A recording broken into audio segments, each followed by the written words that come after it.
بسم الله الرحمن الرحيم. السلام عليكم ورحمة الله وبركاته. Welcome to my channel Shakur 252 vlogs. ومقال كلية مانتا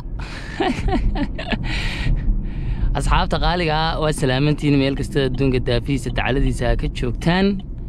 waxaan idinku codsanayaa inaad channelkayga subscribe saartiin like-na saartiin aad iyo aad mahadsantihiin. muuqaalkan maanta waxaan doonayaa inaan kaga hadlo insha Allah liisanka gaadhiga ee Mareykanka qofka ugu horbaasi og ma qof gaadhiga hore u yaqaanay baa hore ugu baasi og mise qof aan gaadhiga aqoonin ee hadda halkan ku bartay Mareykanka ayaa liisanka gaadhiga soo baasi og. Of course waxaad leedahay qof gaadhiga yaqaanay iyo qof aan gaadhi aqoonin maxay isaga xidhan. waxa weeye hadaba qodobkan doonayay inaan ka hadlaa ma aha gaadhi yaqaanid iyo gaadhi barasho. waxaan ka hadlayaa liisanka yaa soo horbaasi og, yani yaa soo hor qaadan og qof gaadhiga hore u yaqaanay dhowr iyo 10 sano waday 5 sano waday 6 sano waday oo Afrika ku yaqaanay gaadhiga ama Afrika ku waday ku noolaa ama wadamo kale ku noolaa oo ma garanaysaa gaadhiga wadi yaqaanay iyo qof aan wadi aqooni gaadhiga oo hadda yimid oo doonaya inuu liisanka gaadhiga tasti roadka uu galo keeba soo horbaasi og. way fahanteen baan u maleynayaa qodobkayga. waxa weeye gaadhiga markuu sida u dheeriyo kala waa inaad space siisaa si uu u soo laabto maadaama uu dheer yahay laga yaabo inuu soo gaaro qaybta aad u taagan tahay. qodobkeena ha u soo noqono road tastiga yaa baasi og qof gaadhiga hore ugu yaqaanay Afrika oo weligiiba wadi jiray iyo qof aan weligiiba ka haynin. marka waxa isleedahay qof wadi yaqaanay oo reeri uu garanayaayo markuu Mareykanka sida u tagaba uu soo baasayaayo tasti roadkii markaaba liisanka uu soo qaadanaya. haddaba waxa weeye waxba kama jiraan waxba kama jiraan. ha iska dhaadhicinin, ha is odhanin gaadhi ma taqaadid, ha is odhanin ma baasi kartid. waxa weeye gaadhiga waxa baasi og tasti roadka waxa soo horbaasi og qof aan hore gaadhi ugu wadi jirin Afrika. maalintu sidaa u galo uu soo qaadanaya ama maalinta labaad chance-ka labaad. laakiin qofka hore u yaqaanay dhibtiisana idin sheegaya. dhibtiisu waxay tahay waxa ka dhaadhacsan waxa waa garanaysaa oo reerida uu ka dhaadhacsanta uu ba garanayaaba, laakiinse wuxuu sameynayaa cheating, khiyaanadu waxay tahay wuu is ilaawaya ilaan oo reeri gaadhigi waxaan waa wada garanaysaaba ka dhaadhacsan speedkiisa buu ilaawayaa. gaadhigi isagoo speed ku wada la arkayaa, markii gacan kaliya isagoo ku wada la arkayaa, mar isagoon attentionkiisa soo jeedin oon waxba eegaynin oon hareeraha iska eegaynin ba ayuu ninkii tasti roadka ka qaadayay oo arkayaa. marka waxyaabahaas oo dhan ayuu ku dhacayaa qofka hore u yaqaanay gaadhiga, sababtoo ah waxa ka dhaadhacsan waxaan waa taqaadaa horeed u shubi jirtay. qofkii haddaba ku cusbaa maxaa ka dhaadhacsan isaga? qofkii cusbaa waxa ka dhaadhacsan wax sax oo waxba ha qaldin oo halkaas yani siduu u bartay ayuu mar walba ku dadaalayaa inuu sameeyo sida ugu saxsan 100% inuu saxo. sidaa daraadeed liisankiisa xagga hore ayuu ka qaadanaya. intaasi ku kala duwan yihiin. waxa weeye anigu wadankan marka nimanayay gaadhi ma wadi aqoon, gaadhi ma aqoon. at least mooto baan aqaanay, mootada sida loo kaxeeyo ayaan aqaanay. markaa gaadhi ma aqoonin. permit tasti wax la yiraahdo gelisa. permitku waxa weeye ogolaanshiyo lagu ogolaanayo inaad gaadhiga baratid oo qof liisan haystaa uu soo ag fadhiisto kadib sida aad wadooyinka nidaamkiisa ku baratid wada marista weeyaan. 3 bilood baa lagu siinayaa. markaa 3 bilood kadib baa lagu leeyahay road tasti qabso. road tasti waxa weeye inaad wada maristii imtixaan lagaaga qaado. markaa qofkii ku cusbaa hore u aqoonin saddexdaa bilood oo keliya ayuu ku baranayaa wax kasta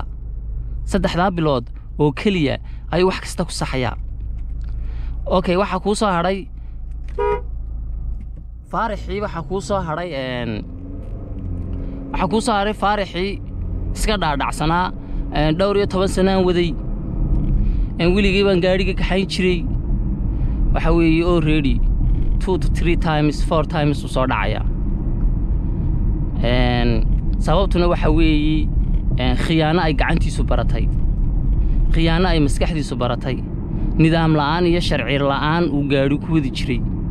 yacni aan waxba ka taxadiri jirin ayuu magaranaysaa ay ku dhacaya already markaa maskaxdiisa ka qabatintay nidaam darrada iyo sharci darrada speedinka taxadir la'aanta waxaasoo dhan maskaxdiisa ayaa marka horeba qabatintay oo ku programismay soo sidii ku saxmi lahayd markaa waxaasoo dhan it takes time waqti bay qaadanaysaa soo qofka cusubi waa fresh maskaxdiisu way cusub tahay okay leerkan uu arkayaa maanta oo calaamadda saynkaas uu arkayaa oo calaamadaas waa talowga wadada okay maalintaas uu bartay uu arkay already maskaxdiisu ku save gareeyay soo saddexdaa bilood oo keliya ayuu ku baranayaa ama ku fahmayaa wadooyinka nidaamkooga ee Mareykanka ama magaalo yar ahaato ama magaalo weyn ahaato laakiinse intaas ay ku kala duwan yihiin qofka gaari hore wada yaqaanay iyo qofka doonaya hadda inuu barto ama hadda ku bartay Mareykanka ku bartay waxa weeye taasna waxa cadeyn waa dad badan oo arkay anigu koowan ka ahay dadka aan gaari hore u aqoonin saddexdii bilood maalinta ay dhamaadeen road testigii maalintan qabsaday alxamdulillah first day waan ku soo baasay waxa weeye nidaamkii wixii baad fahmaysaa waa u tuun baraacis wixii marka fahandid ina u tuun baraacid weey laakiin si xariifkan miyaa weligii baan shubi jiray weligii baan aqaanay weligii baan gaxayn jiray waxaan waan aqaanay waxaan already waxa weeye cheating weey wixiisu maskaxdiisa sharci la'aan baa ku programsan nidaam la'aan baa ku programsan taxadir la'aan baa ku programsan waxaasoo dhanna waxay u horseedayaan inuu magaranaysaay uu dhaco road testing soo intaas ay ku kala duwan yihiin qofka Mareykanka ku bartay gaari wadista iyo qofka hore u yaqaanay intaas ku kala duwan yihiin wayna kala taxadir badan yihiin qofka halkan ku bartay aad buu taxadir badan yahay markasta wuxuu raacayaa nidaamkii sharcigii uu ilaalinayaa kii kalena miyaa nidaamkii sharcigii ma raacayo soo intaas ku kala duwan yihiin soo asxaabta qaaliga haddii aad Mareykanka ku cusub tahay ama aad doonaysid inaad timaadid ama liisankaagii road test aad doonaysid inaad qabsatid aad ka baqanaysid ma garanaysaay inaad road testiga soo dhacdid sababtoo ah gaari hore umaad wada aqoon waxaas waxba kama jiraan waxa weeye saddexdaada bilood timekaaga qaado 4 bilood waa qaadan kartaa 5 bilood waa qaadan kartaa timekaaga qaado iska baro nidaamka iska sax kadib I'm sure inaad soo baasisid waxa weeye qolada waan shubi jiray iyo weligii baan gaari yaqaanay weligii baan Afrika gobolka gobol u bixi jiray oranaya waxaan leeyahay nidaamkii sharciga raaca maskaxdiina in formaad la yara siiyo u yara baahantay formaad in la formaad gareeyo ay u baahan tahay sababtoo ah program expire ayaa ku shuban oo ku save garaysan soo qofka cusubna waxa weeye program cusub ayaa maskaxdiisa ku shubmaysa soo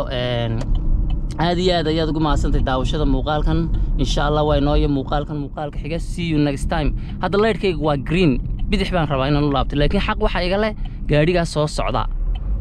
soo haddii aanay falaar green ahayn mar walba waxa xaqaaga leh kuwa ka hor imanaya ama soo socda soo kadib markii ku dhaafaan ayaa la daba maraa oo la soo daba maraa soo aad iyo aad ayaad ugu maasan tahay daawashada muuqaalkan insha Allah way nooyo muuqaalka xiga see you next time